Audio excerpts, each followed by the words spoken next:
phong kim kani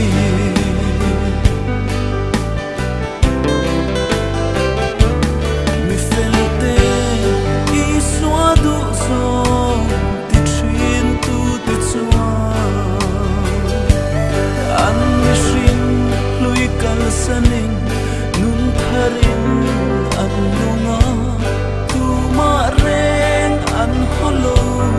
an hlim reng eng lai pom olal pa kasual na song song men karon pan se min hua min sia visual kani he khovel sual na ten at si ma tua mek hi inena kom chuan olal isu mi fel fam kim kani